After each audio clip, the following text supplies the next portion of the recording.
So it turns out I've been living really close to a Viking settlement. Actually, I've been going past it on my commute for 3 years. Since I've been working on a creative project inspired by Norse mythology, I guess it was time for a visit. I know most people picture a barbarian or seafarer when they hear the word Viking, but the real everyday life of these Scandinavian groups were about a lot more than raids. Fotevik, or Foteviken, is about 15 minutes drive south of the city of Malmö, in Vellinge municipality. The museum grew out of the archaeological investigation of sunken Viking ships in Foteviken Bay and local interest in the Battle of Fotevik, which was fought here on the 4th of June in 1134. In 1995, a focus towards Viking Age living history was decided, and Foteviken Museum was open. Until just a few years ago, it was officially a living history Viking museum, where historians and researchers were able to come and live on site in the houses. Since then, it's sadly lost its museum status due to the current government.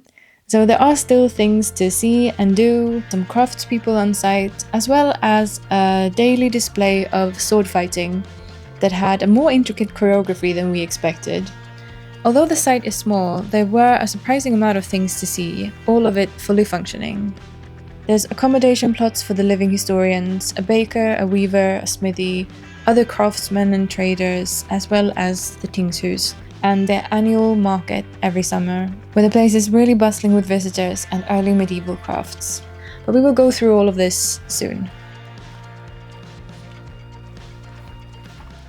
And yeah, before someone comments, no, they weren't actually called Vikings, but I'll explain this a little bit later. They are an accumulation of smaller groups of Scandinavian clans or families depending on where in the north they came from. Daner, Svear, Götar, and so on.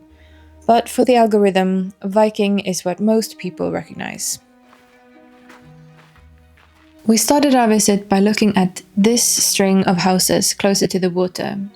One of them was marked as a fisher's hut, some were storage, and some seemed to be living houses.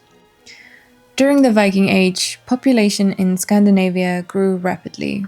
A settlement like this would usually consist of a large family or kin, sort of like a clan, of several generations, particularly in the early part of the period, with settlements growing into larger multi-family towns in the mid to later part of the Viking Age. A house would be built around some kind of fireplace at the center to keep warm, and usually would have one living area and a walled or semi-walled off section for animals or storage.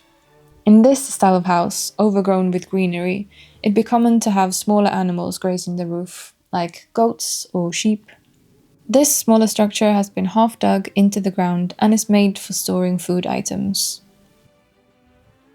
Although there is this idea that every man in this society went seafaring each spring, that isn't actually the case. Most of these people were farmers, but an active lifestyle and combat training was a huge part of society. It was usually the youngest sons of the family, the ones who wouldn't take over the farm or who didn't become important craftspeople, who sought their luck through traveling and raids. Alltid när jag ska på utflykt specifikt för att filma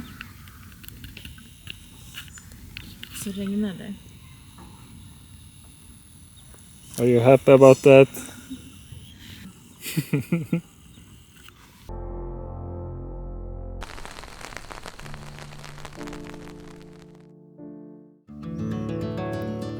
Vikings made soap from fats and ash, along with the use of some plants that would help to bleach or at the very least lighten their hair, as it was deemed especially attractive. The Vikings also bathed every Saturday, a remnant of which exists in the name for Saturday, lördag or lögardag. An English monk wrote that the women of England favoured the blonde barbarians who came over, naming hygiene as a reason.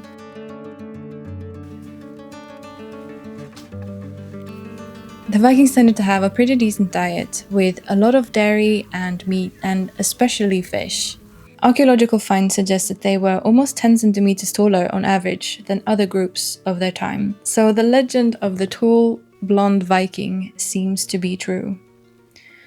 Aside from the manual labor of farming, exercise in the form of games and combat training was common from a young age. Speaking of, it was time for a display on Viking combat, and we joined the herd of visitors. The fight was really well choreographed, a show that lasted about an hour.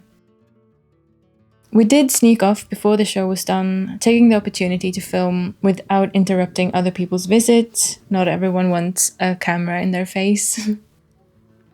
We went on to the observation tower with the Scanian flag that really fought against the rain.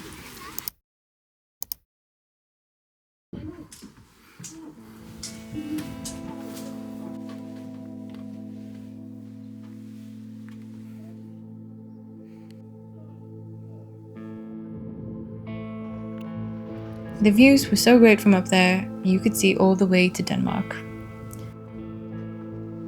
And why was that important? The original Fotevik was important from a tactical point of view, in a real battle called Battle of Foteviken. The battle was about the land of Scania, which today is the southernmost region of Sweden. It has belonged to Denmark for periods. There's a whole thing today where some people still are against it being Swedish, but we don't have time for that. Just a quick backstory to the battle. The old king of Denmark had died and was replaced by his brother Niels. But the new king's son Magnus felt threatened by the old king's son and hatched a plan to kill the next in line. And he was successful. But this led to a bloody civil war in Denmark, in which, among other things, the Church of Scania fights for independence. Now, through a series of events, Magnus eventually receives a crown, and him and his father Niels decides to reclaim Scania. And that is where Fotevik comes into play, as it was where the Scanian fleet was situated. Magnus and Niels and their men planned an ambush with their ships from Sjælland in Denmark. But the Scanian soldiers, led by Erik Emune, came up the hill on horseback, cutting the siege short. And the chronicler Saxo, who may have heard first-hand accounts of this event, wrote, "When Erik closed in on Magnus' army, it was already beaten, not in fight but in fate, and without suffering any himself, he cut him down and won a victory, which cost him no blood, for God wanted payment for the murder of kin." Basically, the fate of the battle was already set against Magnus, since he had committed murder. After a view from the tower, we moved on to the communal areas. We walked by houses for a baker, a smith, a carpenter, potentially a potter with a kiln, and some other trades houses. These people would have been very important to the community and would have had a very high standing and status in the society. The biggest house on the plot was the Tingshus, which is where there'd be clan meetings, perhaps even with other clans joining to discuss shared interests in the region. The walls are decorated with individual shields to represent the branches within the clan, hung in accordance with status in achievement. At the helm would be the clan leader, the person leading the meeting, who would have deciding vote on decision making. If you've been to Sweden, you may have heard of the term lagom, which partially comes from these meetings. A cup of weak ale or mead would be passed around to open the meeting, and all would drink from the same cup. So it was important not to take too much, but just enough so that the drink would stretch for all who joined. And this measurement is lagom, if imprecise and, changing depending on the amount of participants.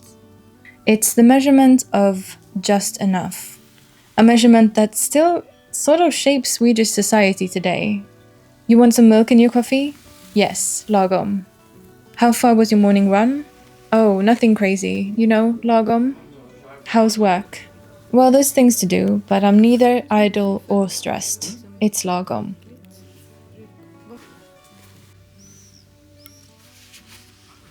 So now, where does the word Viking come from, I hear you ask? And what does it mean if it isn't the name for these people? You might find some snarky comments online of saying no one is a Viking, it was something you did. This is referencing the theory that the word stems from the Scandinavian word for bay or inlet, the word vik, and that someone who traveled from vik to vik were Viking. Sounds legit, so now you know that. Except this isn't actually anything more than one of several theories on the origin of the word. There's another theory that suggests it comes from another Scandinavian word, vika, which originally meant to turn, as in turn of the oars of a ship, and people alternating shifts at the oars were Viking. Or it refers to the Old Norse vika, meaning sea mile. And there are several more theories. Mentions on rune stones both refer to people who have traveled in Viking, as in the act of Viking, and yet more stones refer to people who have traveled with Vikings, as in persons. By the Middle Ages, we know that Scandinavian pirates were referred to as Vikings, and the term remained but truly blossomed again during the 19th century, when the Middle Ages and tales of heroism were heavily romanticized. The point is, they've been called Vikings for a very long time, and we don't really know for certain where it stems from originally. But sure, it was mainly the seafarers who bore the name. We found some women in the weaver's hut who showed us some different braiding techniques that Vikings used. The Vikings had several different intricate braid patterns for different uses, from strengthening seams to decorating or to making rope.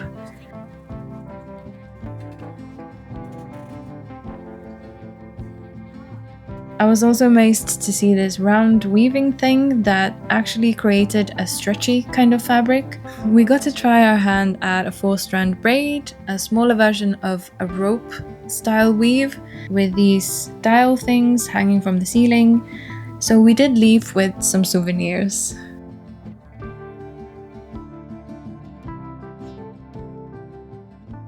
On one hand, it does sound like an equal society. If you were good at a specific thing, you could advance. At the same time, it was a very harsh society, where if you went outside the lines of acceptance, you were ostracized. Though there's little known about them and no firm number, it's estimated that a good 10% of society were slaves, taken from other places on raids. These were usually children or young people. They had no free will and were not seen as part of the society, just like animals.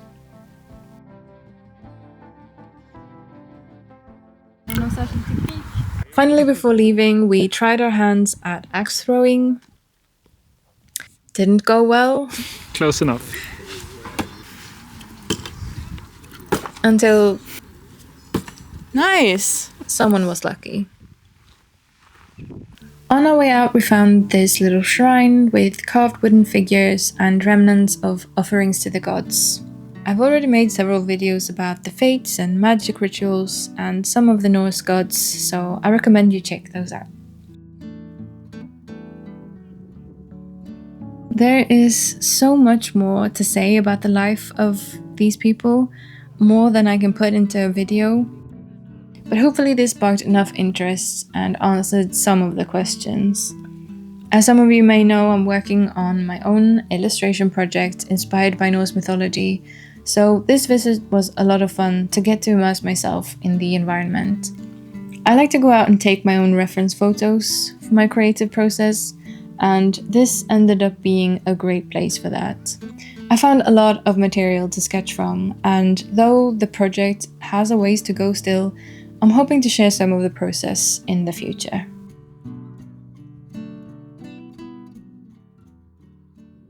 Thank you for watching. I hope to see you back here soon. I hope you have a wonderful rest of your week. Take care.